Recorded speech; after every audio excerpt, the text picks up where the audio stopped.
Welcome to Game Changers with Molly Fletcher, where we take you behind the scenes with peak performers to learn what makes them tick and discover how you can apply their lessons to your life.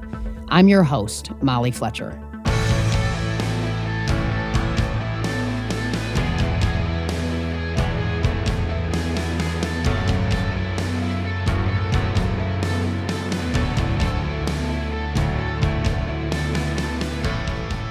Today's guest, Bozoma Saint John, is a Hall of Fame inducted marketing executive whose career has included roles as the global CMO of Netflix, CMO of Endeavor, CBO of Uber, head of marketing of Apple Music and iTunes, and head of music and entertainment marketing at Pepsi.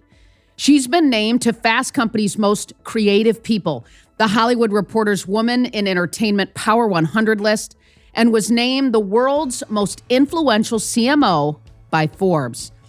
But as you'll learn today, there's so much more to her story. When her husband Peter died of cancer, Boz made one big decision: to live life urgently. In her new memoir, The Urgent Life, Boz shares her journey through heartbreak, loss, and grief. In our conversation today, we talk about finding joy again and choosing to live your life to the fullest. Here we go. This is my conversation with Bozoma Saint John.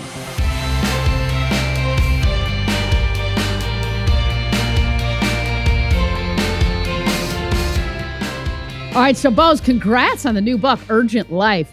Get me inside. What does it mean to live an urgent life? I love the title, by the way. What does that mean to you? Oh, an urgent life. I think sometimes we think it's about like speed. Let me get through this thing. Let me just get to the next thing. And look, if you know anything about my career or, the place I've been and the things I've done, it may feel that way, that like maybe I'm moving recklessly. Maybe I'm moving spontaneously. Like I don't have a care and just like, oh, I'm done with this. Now on to that. I'm done with that. Now on to this. It's like, but that's not it. For me, the urgent life is about intention. Knowing when I want to do something and then doing that thing. You know what I'm saying? Not making excuses, not, thinking like, oh, you know what? I think I'll wait for 6 months to do the thing that I really want to do right this very minute. Because why? I'm waiting for somebody else's approval. I'm waiting for somebody else to tell me that like, oh, that's a good idea. All of those things are what most of the time keep us from like jumping when you're supposed to jump, like actually following your destiny. So for me, the urgent life is that. It's like, how am I moving in this life in a way that benefits me, in a way that is intentional, and in a way that is going to ultimately serve my higher purpose? Mm-hmm. Who were you writing the book for? Oh, Molly. We going there, girl. We can go all the way there. Oh gosh. I wrote the book for only a few people. God, see, you're gonna make me cry already. Look at that. I wrote the book for myself, first and foremost. I wrote it for myself. I needed to see my life on paper. I think that history is so tough. It's tough on us. It's tough on Black women. We don't get the credit we deserve. And I want to write the book for myself because I don't want to be lost in history. I really don't. And even though it's not a career book, my career has been covered. You know what I'm saying? Oh, yeah. What it took to get here has not been covered. Nobody has cared about that. People have always asked me like, oh, yeah, so how did you get enough qualifications to get this job? And it's like, well, I worked on that and I worked on that and worked on that. But like, do you know what it took for my spirit? The personal things that it took. So yeah, I wrote the book for myself first and foremost. And I wrote the book for my daughter. The book is dedicated to her. She's 13 and a half. And I wrote it also for her because I don't know when it is that you realize your parents were human. Mm-hmm. But I didn't realize mine were human until into my 20s. And she won't remember things about her dad. He died when she was 4. And even like a few months ago, she had this situation at school where they were talking about their dads and this and that. And she came home, she was really upset. Like she doesn't get upset often about not having him around, but she came home And her big concern was that she couldn't remember his voice. It was almost like a strange thing. It was almost like something that, like, I forgot that that might be something she would want, and all of my plans, all the preparations for like what to do after he died and how to make sure that she would remember him, the stories I've told her, the keepsakes, the photos, all the things. It was like that was the one thing I forgot. And so I wrote the book for her because I want her to know her dad as a man, as the person that he was truly, not just her dad, but the man that he was and all his complexity, Right. Sure. and all of his like heroism and all of that. And then lastly, I wrote the book for people who feel like there's no hope, in their lives after they have gone through some sort of trauma, or they felt some loss. I think we often get so caught up in that thing that happened that it's very hard then to move through it. I'm not saying past it because, that can feel like, oh, I left something. And the truth of the matter is like, look, if you've experienced any kind of grief in your life, and it doesn't even have to be like a partner or a child or a parent, like it doesn't have to be death of a person. It can be loss of any number of things. Look, it can feel like I don't want to continue, that I can't continue, that I want things to go back to normal and then I will continue. And so you're constantly waiting for this normalcy to appear. And the truth is, the normalcy never comes. It never comes. Like, you never, that whole saying, like, oh, time heals all wounds. Where? Where? I got big scars all over the place, and these shits are deep. So I'm not healed. I simply am living with the scars. And so if you're waiting for that scar to cover up and look like normal skin again, baby, let me tell you, it will never come. And so then you're going to be sitting there for the rest of your life, waiting for this moment to appear where things feel like they're normal again. And you'll be waiting until you die. So my book is also for that person who is waiting for life to become normal again.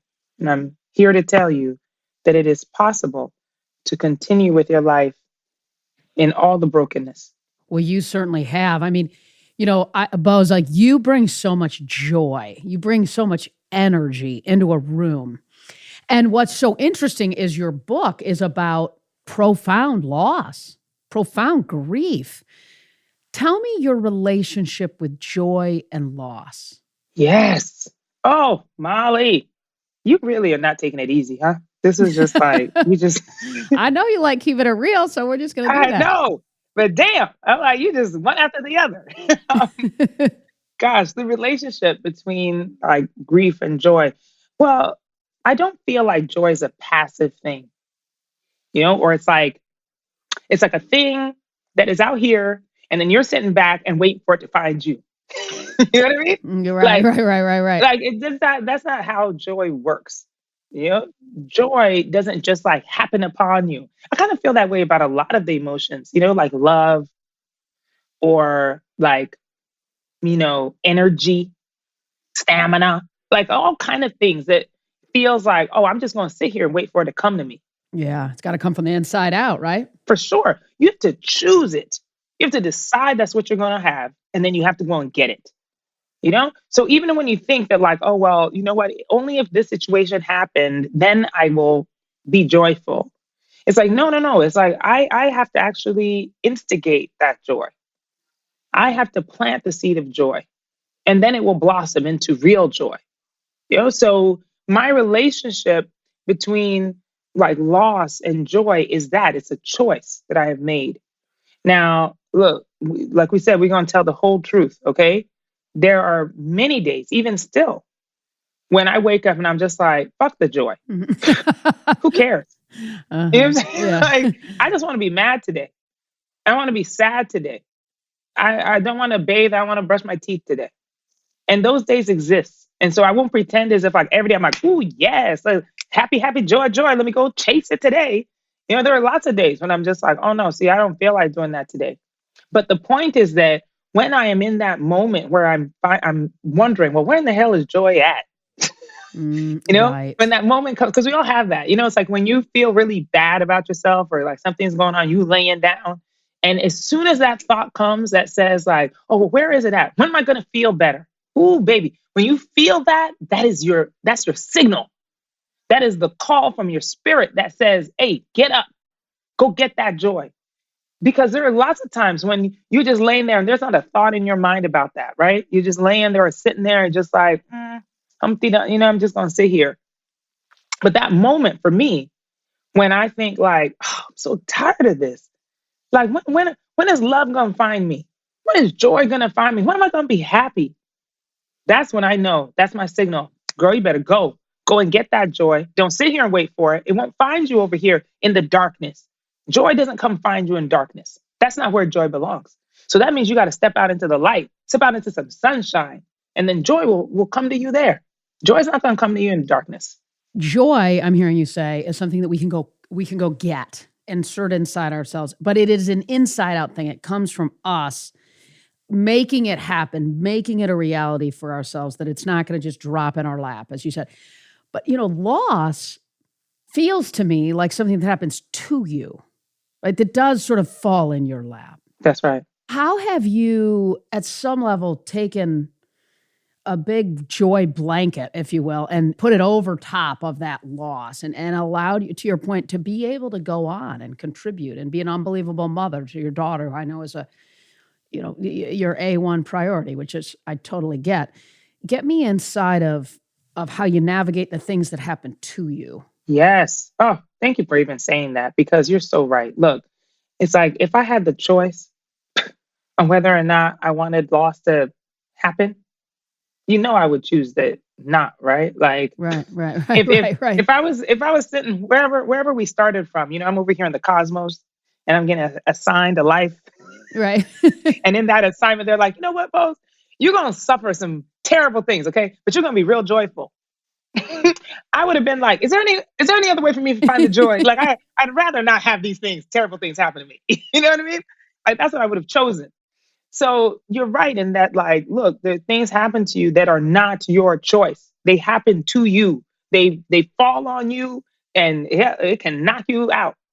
But the thing is that, like, the way I'm thinking about what joy means, and the choice of it, is that I'll give you one very painful example. When I was pregnant and lost my first daughter, right? I had to go into early labor because I had been diagnosed with preeclampsia. And I still don't have the words really to articulate. Even though I wrote about the entire experience, it is hard for me to even still articulate it.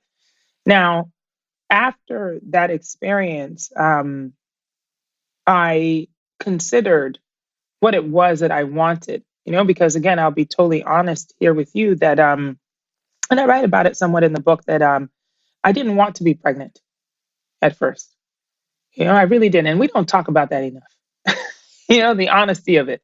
That, like, look, I had all the things on paper, right? I had a husband, I've got a nice job, I've got a great place to live, we've got disposable income.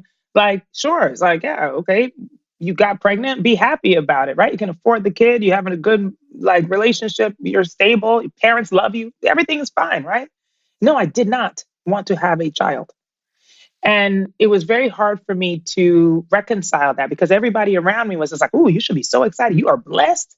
You're glowing." And I'm like, "Nah, actually, I don't want this at all." And so in the process of being pregnant, and then lots of things happened in the middle of my pregnancy that I write about. But the end result was that I didn't have a baby at the end.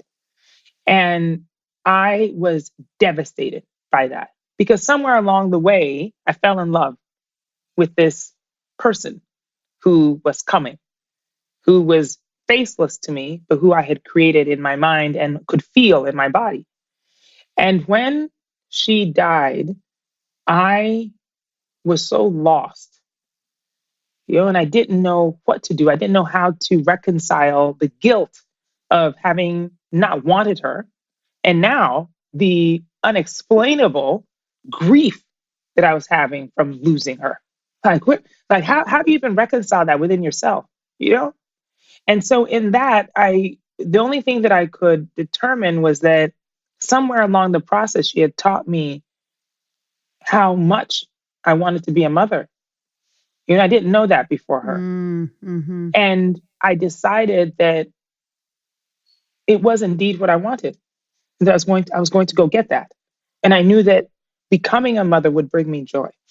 Now, again, Molly, look, sometimes you ask for things and it doesn't come exactly the way Right. that you want it. You know what I mean? Sure. So that's why Yeah, they say, be careful what you ask for. You know what I mean? yeah. Yeah. Because even in saying that and saying, okay, I know what will bring me joy. And not that I was looking for a replacement. I wanted that to be very clear. It wasn't that at all. But I wanted to fill that void of the loss of motherhood, and knowing that, like, okay, by any means necessary, I'm going to go get the best doctors. I'm going to take care of my body. I'm going to, figure out how to get some therapy, so that I am mentally well. All of the things so that I could become a mom. And knowing that was what's going to make me joyful. And the process to do that was terrifying. It was not easy. It wasn't straightforward either. Went into early labor again. So all the fear and triggers from the previous trauma kicked up. But in the end, I did give birth and have a surviving child whom has brought me so much joy. And so my point in telling that is that I didn't want to be stuck in a place of grief that I couldn't pull out of. And I realized that, for some also, you can decide that, okay, this is how I'm going to get my joy. And then that doesn't work out either, because there were times during my pregnancy with my second daughter where that was all I could think about. Was what if this doesn't work? What if I lose another one? It was crippling fear, in that. But my point again is that, like, even when we don't choose a thing that happens to us, we can choose the way to our joy. For me, it was the decision that, like, look, I want to make this happen. So I need therapy to make my body well and my mind joyful. I need to find the right kind of health care so that my body can be well and so I can carry this pregnancy. Like, all of the things that I needed to make decisions about to get to my joy. That is such an unbelievable story about loss that I can't get my head around. And then the joy that you have found with, I know, your 13-and-a-half-year-old miracle, as I call my daughters too. Tell me, what have you learned about your own resilience? I love the word miracle. I really do. Because it's kind of like luck in that way. They have a similar relationship, miracles and luck, that sometimes you're undeserving. Well, I call all my girls, we have 3 daughters, I call them all miracles. And one time one of them asked my daughter, did something happen to you? Like, why does your mom call you? But I think they are. I mean, I just think that it is absolutely the greatest thing on the planet. So miraculous that they exist. That's right. That's right. The idea of, like, being in a space where I can appreciate the miracle, could appreciate the turn of how life has turned up, like how life has now been for me is miraculous. My daughter is a miracle for sure, and I feel very, very blessed, to be in a space where I can make the choices that I make, both for my own well-being as well as, like, sometimes to try and, oh gosh, I don't even know how to say it. It's like to try and overcome some big challenge that feels like an obstacle on the road, because there have been many career losses too, that I've had to also navigate. What's your process around recovery? Right? I mean, you've had a lot of stuff happen. You've had some, I mean, your career is we got to get to that, right? Because that's just unbelievable. But do you have a process at some level to shift your mindset to joy, to recovery, to showing back up? I mean, how do you do that? Yeah. Well, first and foremost, I only listen to myself. And I realize that sounds strange. So I just said I get therapy. But I think that's actually what therapy teaches you, is this, like, self-reliance. being able to self-soothe as if you were a baby, or being self-aware about what is happening around you so that you can avoid the triggers that will lead you down a bad path, right? Like Yep, all of the yep, things yep. that we learn are about self. And so oftentimes it's like, when anything happens, whether it's, an opportunity that I'm going to go take over here, or it is, a bad spot that I'm in, I rely on myself to listen to myself, to understand what it is that I need, not what somebody else is trying to tell me I need. That's just the bad way to do things, because how do they know? They've never been where you're at. Even if they have suffered the exact same loss that you've suffered, or been in the same trauma that you've been, we are such unique Mm-hmm. individuals that Yep, those yep. two set of circumstances are ever alike. So why would you think that they would know how to heal you, or how to help you, or how to bring you out of your darkness? So my process has been so much more about how to consider myself in that exact moment of what I need, because it also shifts and changes between things, right? It's like one thing, like let's pretend the same two things happen to me back to back. I can guarantee you that the recovery process is going to be different with the two. So really, I think that the only thing I can say about this, right, is that I've had to really hone the practice of listening to myself and what do I need right now, you know? And sometimes that means that you could feel guilty about doing the thing because society or your friends or your family don't approve of the way you're recovering. You know what I mean? Like Yeah, sometimes we yeah. should talk about that, Yeah, yeah, because it's like, totally. who's to say? Like, what if you did suffer a bad breakup, or, a partner who passed away or whatever, and now you found love again? Who said that you can't be joyful in that or chase that, even if it's the wrong person? You know what I'm saying? Like, that's your own recovery. Maybe you just need a little, you know what I'm saying? A little Yeah. love never hurt nobody. Sometimes that love's not here to stay, but you know what I'm saying? Maybe it's just for a night. But who said that that's a bad way to recover? You know what I mean? But Sure. jokes aside, I do feel like You've got to trust your intuition. And you you talk have to, about that in the yes. book. Yeah, you talk about that in the book, which I think is really cool because I think a lot of people, I mean, at some level, to trust your intuition requires confidence. Mm, When did you become confident in trusting your intuition? mm. This kind of goes back to the last question, or a couple questions ago, is that I have seen the depths of my own despair. I Mm-hmm. have really seen it. I have touched the bottom. And miraculously, to use your word, I have come back up, you know, breached the surface again to take air. Like that, I am confident because I know it, Molly. I'm telling you, I know that come what may, I will rise again. It may not be as quickly, okay? I'm getting older. My knees Yeah. don't bounce back like they used to. They're feeling a little creaky right now. So it may not be in the same process, it may not be in the same time span, but I am going to rise. I know that I will be able to recover from whatever happens because I have seen the worst. And when I'm a woman of faith, and so, but let me tell you something. My relationship with God has also changed very much so. Okay, because I grew up in the Christian church where it was like Sunday service, Wednesday Bible study, Friday prayer meeting. So if you know that kind of Oh, yeah. Christianity, Yeah. it's like you I live can't in the even South. question God. Yeah, but you can't question God.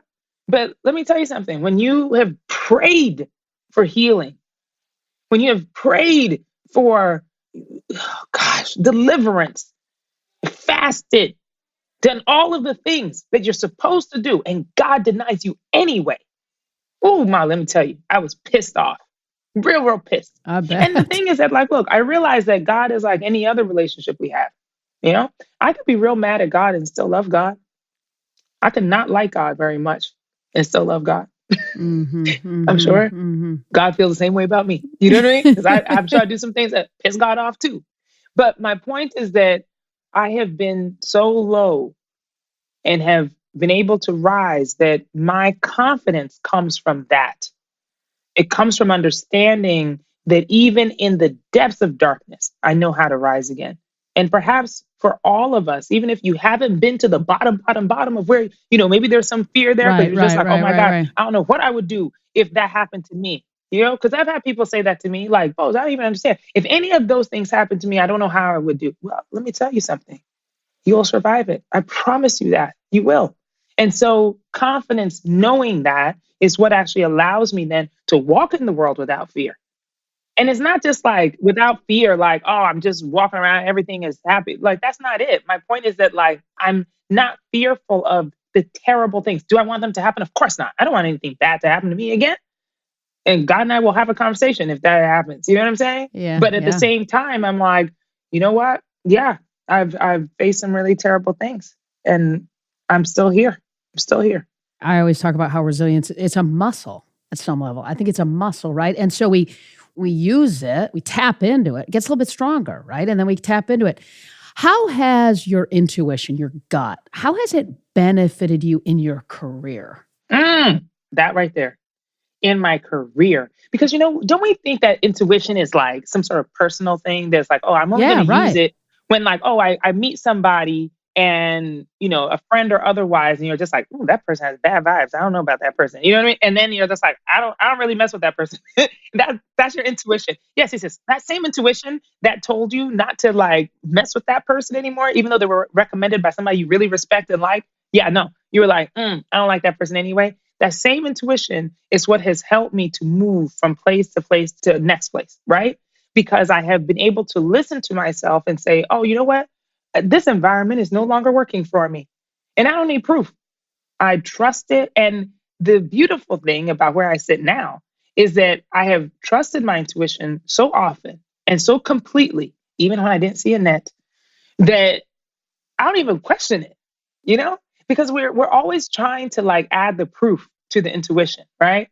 You're like, oh, that can't be right. No, it's not time to go because they told me that within 6 months I'd be reviewed again. And then, they'll say, oh, well, you worked on this and that project, and so you'll be fine. No, no. I already had the vibes. I understood that they were never going to allow me to have more control or move me into another position. And it feels sweet to listen to somebody's lies, but that will not pay off for you in the end. So yeah, my intuition has helped me a ton in my career. Even when I didn't have people who said, oh, that's a good idea, Boz, I went anyway.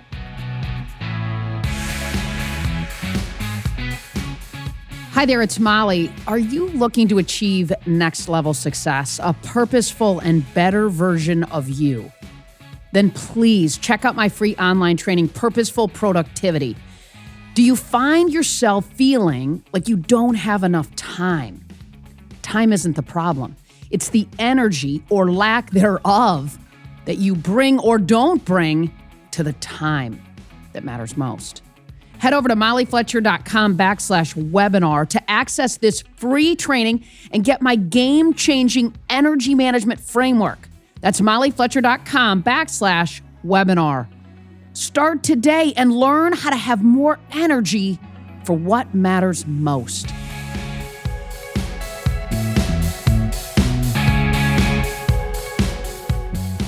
What is your advice to women, all women at any level, that want to continue to progress in their career? Yes. Well, the number one piece of advice I always give is that you are already in a leadership position, regardless of where you are in the company, in your career. You are already in a leadership position. The question is, like, how are you actually using it?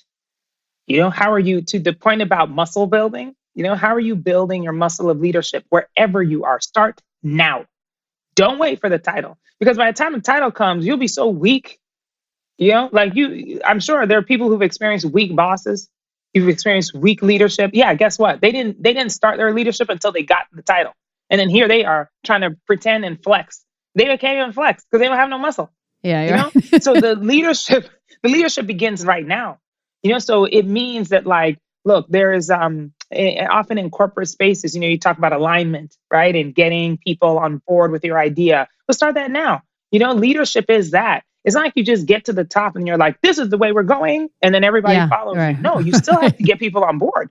You just have to make people believe you and feel like, oh, yes, I want to follow this person. Well, you do that because you have already gathered enough support that they are going to come with you.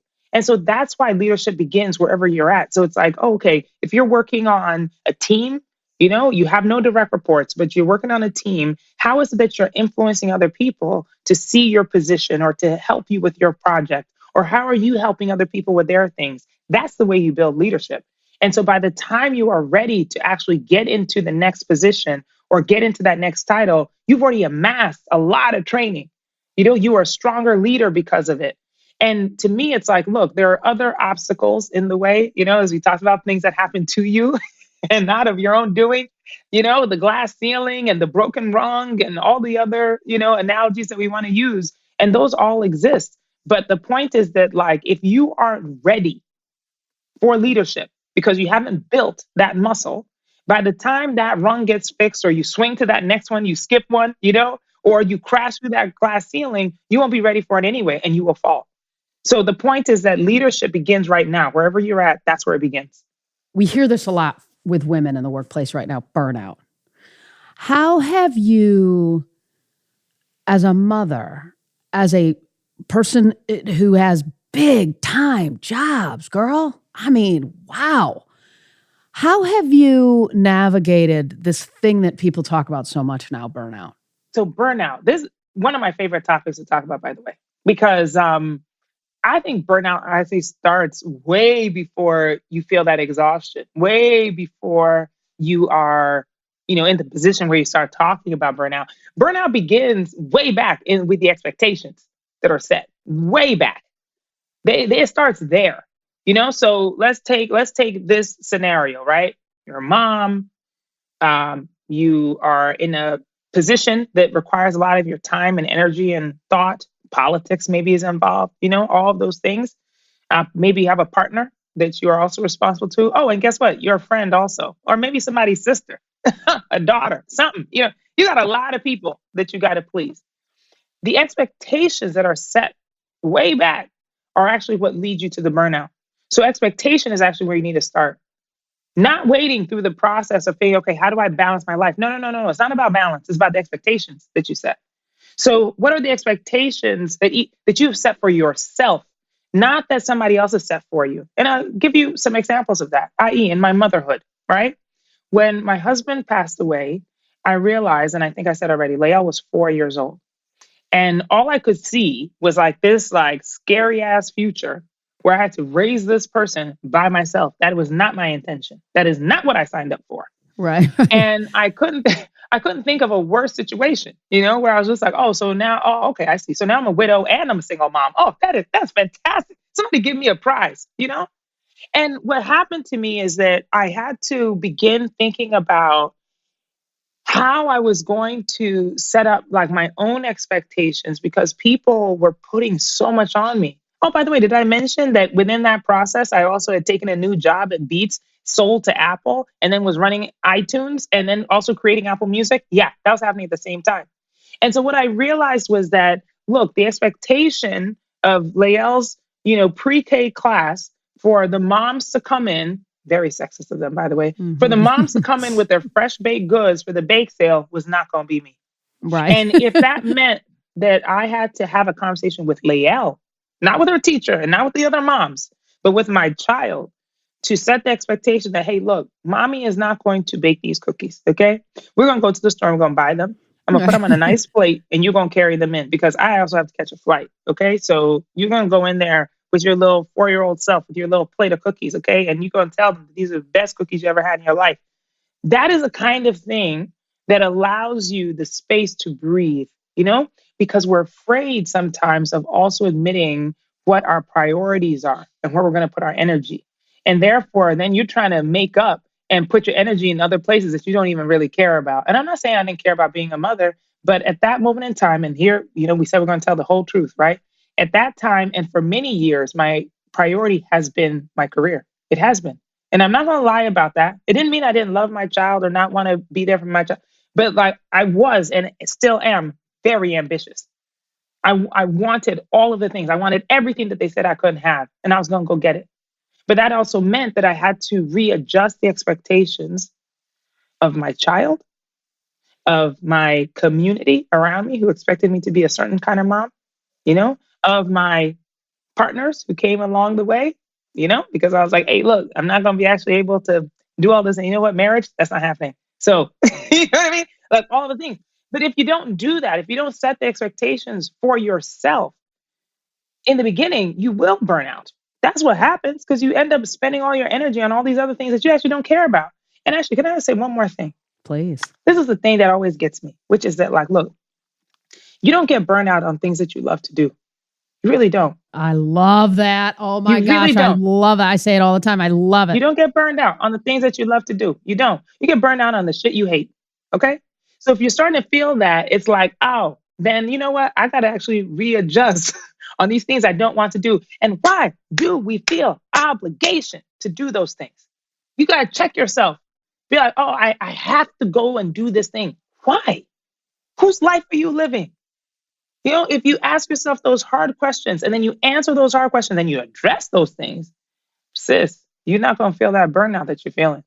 It's so funny that you say that because I have a book coming out in about a year, but I talk about that because to me, burnout is offset if you're living your purpose, if you're waking up doing what you in fact feel like you're called to do. And to me, then burnout's at bay. You weren't afraid either in these big, big jobs with big brands to be you.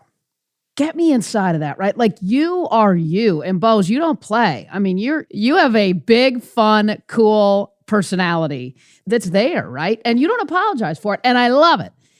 Get me inside of that. I was a female sports agent. So nobody looked like me. Nobody looked like me. And so, it's easy to go, I'm going to try to act like all these guys that I compete with, right? But I never did because number one, it just didn't feel comfortable and right, obviously. But I'm just curious, when did you say, I'm going to be exactly who I am? And if it works, great. If it doesn't, I'm down. I'm good. Quite simply, I think this is where, it's like the fork in the road, right? I was in a review, middle management, like in a review where I was told that I needed to change behavior in order to be more acceptable to my colleagues, right? And that wasn't strange language for me. It sounds terrible, but it wasn't strange. Like I'd heard that before, like obviously there's the stereotype of the angry Black woman, like if I was excited about something, somebody would say I was being aggressive. Or if I was, if I had a really strong point of view and an idea that I was like, oh no, it must be this way, then I was uncompromising. That I wasn't easy to work with. I wasn't collaborative. There were all kind of words that were used like that. And so I was in a review where I don't even know where the bravery came from, to be honest with you, but I just asked. Like, I was just like, well, these things that you're saying, I feel like they're wrong about me. And I don't know how to fix that. And so if I don't fix that, what happens? And I got an honest answer. It said, well, you'll be stuck in the middle forever, or you'll be pushed out. And I was like, okay. And like, look, again, I won't pretend like I didn't go home and cry my eyes out. In fact, I think I cried for weeks. Because I was thinking, well, then there's no way. Like, I'm not going to make it. Like, this is not going to work out. Like, this whole corporate America thing, that's not going to work out for me. And I could easily see. I just looked up the ladder. I'm just like, oh, I see. Because nobody else looks like me anyway. They don't dress like me. They don't talk like me. They don't have culture like me, like nothing. So unless I am them and I figure out how to really take this feedback, then how am I going to succeed? And it just didn't work. And so it was actually in just giving up that I then was able to be who I am. There is no one who's more shocked about my career success than me. I promise you, there's no one. Because I remember that day like it was yesterday. I remember exactly where I was sitting. I remember what I was wearing. I remember what the office smelled like. And I remember sitting there thinking like, okay, well, I guess this is it then. I guess I'll just be stuck here in the middle forever. And, I'll make a nice living and shit, like until maybe something else will pop up that I want to do. And then I'll go be ambitious about that thing, And so I was sitting there thinking like, okay, it's not going to work.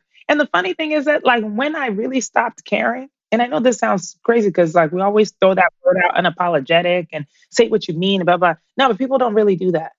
When they say you got zero fucks to give, that's where I was at, And I was just like, well, I'm going to be up here anyway, so I might as well just say what exactly is on my mind. And as soon as I started doing that, it was like, oh gosh, well, oh, it's like she always has something to say. And I'm like, yeah, that's gonna be me then. You know? Uh-huh. So I that love it. became a part of the ethos. And before you know it, it was like people were like, oh, that's awesome. Rose always has something to say. She always has an opinion. Rose, what do you think? I'm like, oh, so now y'all want to ask me what I think? Interesting how that works. You have left on your own accord, right? Some jobs, some dream jobs that people go, "What are you doing, man?" Like, and I can relate to that because I left the agent business and people are like, "What are you doing?" Right? Like, that's a dream job. How did you know for you that it was time to pivot, time to change? I mean, we've talked about intuition, we've talked about you had a gut, but get me inside of that a little bit more. Now let me figure out how to articulate this because again, so it's like a feeling that I have, right? But I wanna try and make it like tactical. Maybe the best way that I can articulate it is that, and this often happens to us as women, right? It's like, when you see a job you want, most of the time, our mode is to get all of the qualifications and then go ask for the job, right? But that obviously is the wrong thing to do. We know that. We know that intellectually, but we still don't behave that way. It's Right, like, right, right. Oh yeah. that, like, oh no, I'm supposed to, like, learn something in the job. I'm not supposed to like have all of the things and then go do the job. No, that's the wrong thing to do. But we don't do that. We think, oh, let me just try to, like get all my things so they can't deny me. Well, for me, like as I've been in these jobs, I have seen that it's like a glass, right? I wish I had a glass around me, but it's like a glass, half full, right? I do see glasses half full instead of half empty, but half full. And my position is when I get into a job, I want to fill that glass with more things. And when I reach the brim of it, that's when I know it's time to go. Because if I add any more and I've already reached the top, then things are just going to spill over and going to be wasted. It's like, it's just a waste at that point. So why am I wasting my time, my energy, my talent on a place that has already filled me to the brim? And so often that's what has happened to me. I've just been sitting there and then with the realization, sometimes I'll be in a meeting or in a conversation with somebody or like a project I'm supposed to work on. I'm just like, you know what? I feel like I've done this before. And I have. I've had this conversation about two times too many. Okay, I think I'm done now. I think I'm done. It's time to go figure out something else. And I remember like last year, I think at the beginning of last year sometime, or maybe it was, I don't know, it was at the beginning last year sometime. There was an article written me in the Washington Post that says something about like, I don't know, they said something like I've been at like 6 industries, 9 jobs. I don't remember. It was something outrageous that I was just like, oh, have I? And it was surprising to me because I was just like, oh shit, I have. you know? Because the thing is that, like, yes, I want to amass more experiences. I want to be the best that has ever done this thing. And the only way I'm going to do that is if I continue to fill myself up. I'm just going to get larger and larger glasses. That's what's going to happen. Fill it to the top and then, oh, I need a bigger glass. And then fill that to the top. And I need a bigger glass, until I'm out here with a glass I can't even hold. That's what I want. One of my mantras is go for more, right? Like pursue better. And what I love about what you're saying is that women often might shy away from going for more, from ambitions.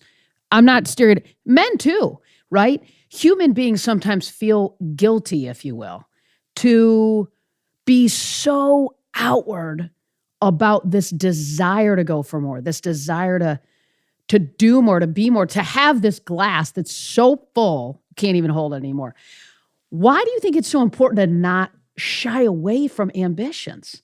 You're not saying don't be content, right? You're not saying don't sit outside and have a glass of wine and be comfortable with who you are and content from time to time. But what you're saying is, I got one life and I'm going to get it going, right? It's on. Yeah. By the way, Molly, I think that there's like room for both things. Look, I am absolutely satisfied with my life. I am so content. Like, really, I don't want anybody to think that I'm not. The ambition to me is not about like filling what is missing. It is only about amassing an even bigger opportunity, an even bigger like life. That's all. Like my life is complete. I don't need more things, but like I'm looking at it and I'm just like, oh man, like I could color even more things. Like that's the way I see it. That's the way my ambition is set up. I'm definitely not trying to fill holes here. Everything is full. I'm just trying to get a bigger glass. That's all.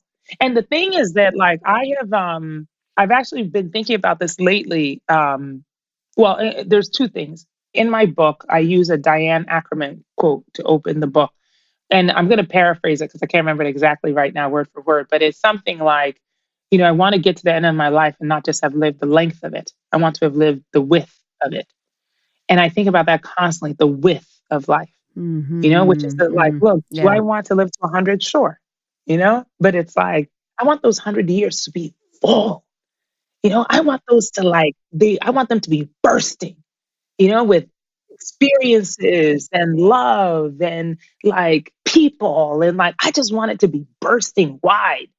So that is what I think of when I'm considering like, oh, what is the next experience that I want, or like the satisfaction of life or the ambition of life. I'm like, I'm trying to get the width of it, not just the length of it. And so for me, it's like when I think of that, it is why I can be satisfied in my life and still be ambitious. So, what space are you in now, right? Like, what are you excited about exploring? What's on your radar, Bose? Because I'm just saying, you got a lot of choices, girl. Yes. I mean, so get me inside of the I cup know. and the water in the cup. Like, get me there. Okay, I'm over here with a half glass right now. Okay, Let's break some news right here, you and me.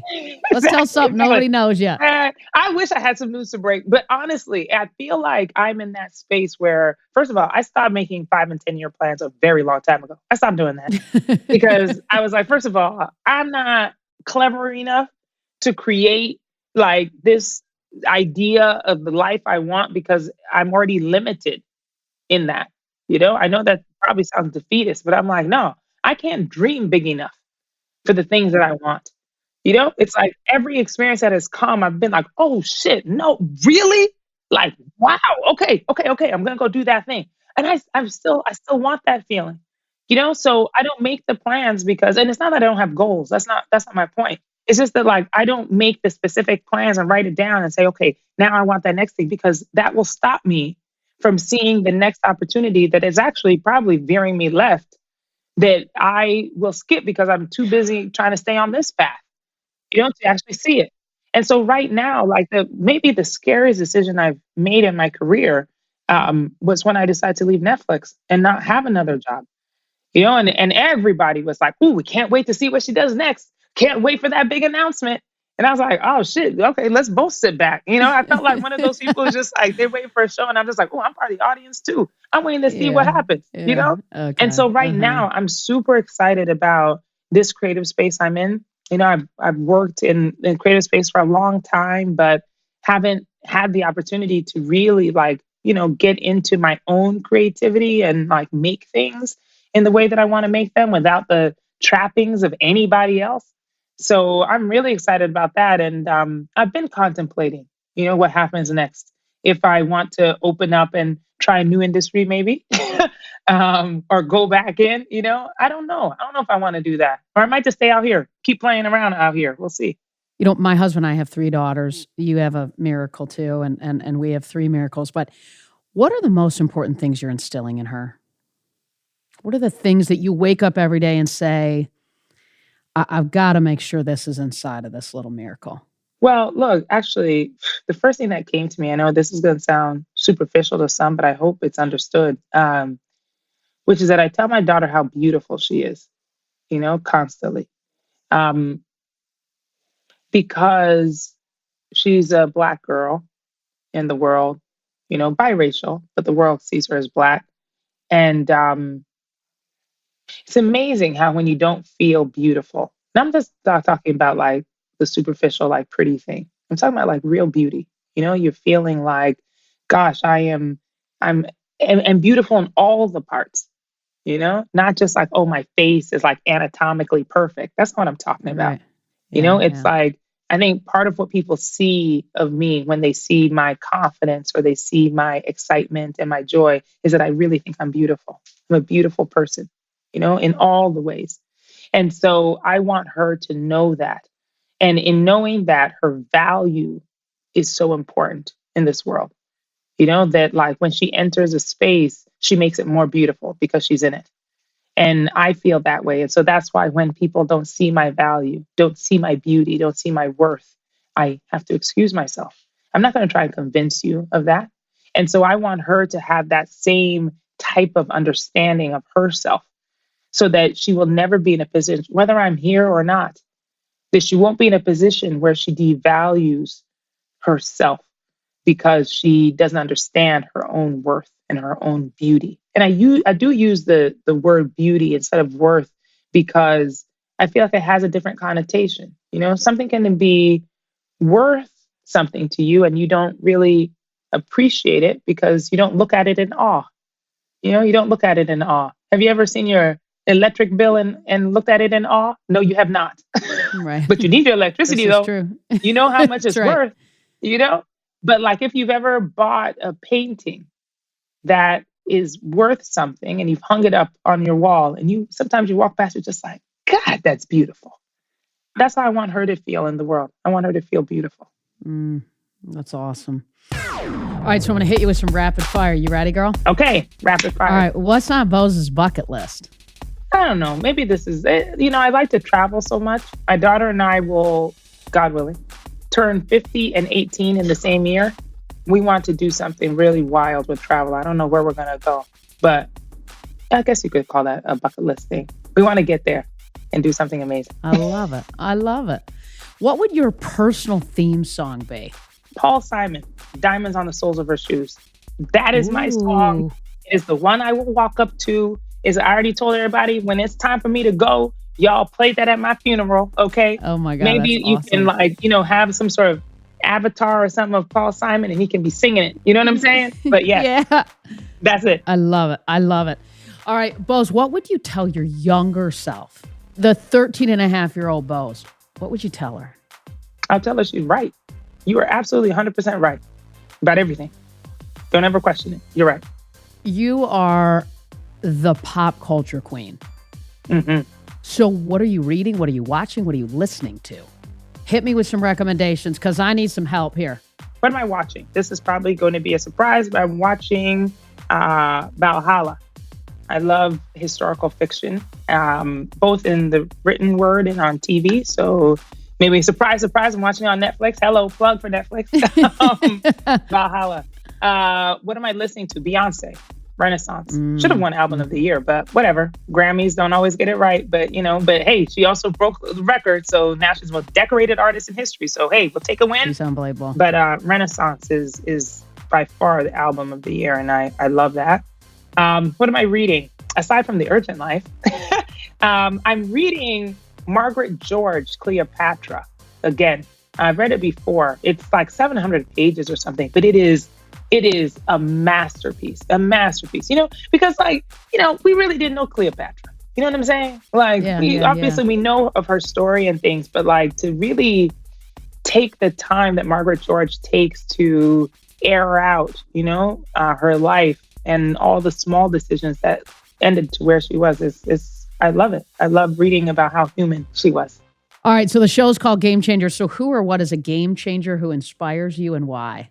A game changer. I think maybe this is like a practical definition, but I think it's somebody who does something that we all think and know, but when they do it, it seems so brand new and we're like, duh, why didn't we do that before?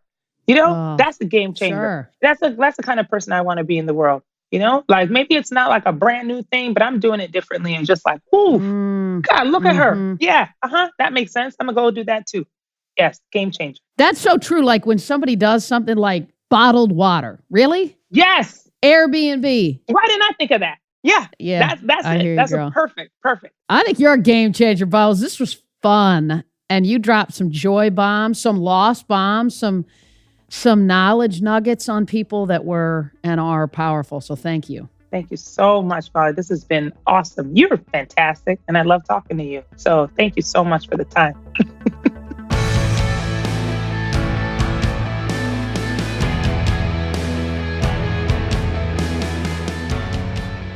Here are a few of my favorite takeaways from my conversation with Boz. Number one, choose joy. Joy is a choice. You can't wait on it to find you. You're going to have bad days, right? Tough stretches, even unimaginable grief like Bo's experienced. But just don't allow yourself to stay there. Seek joy, unlock joy, choose joy. Number 2, you don't get burned out on things that you love to do. Ooh, this is so true. But we never talk about it, right? Why? Why do we so often put our energy in places that we don't care about? We have to have the courage to set expectations for ourselves and for others, or we end up with a recipe for burnout. Number 3, don't stay where you're comfortable. Who needed to hear this one, by the way? Like, don't stay where you're comfortable. Don't waste your time, talent, your energy on places you've outgrown. I also loved how Bo's talked about you are already in a leadership position. Right? In other words, she's saying, don't wait for the title. Leadership's about influence, and you need to build that before your next role.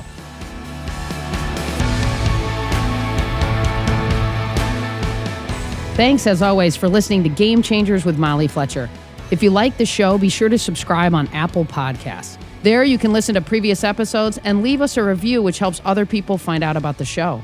This episode was edited and sound designed by the team at Sound On Studios. You can find out more about their work at soundonsoundoff.com.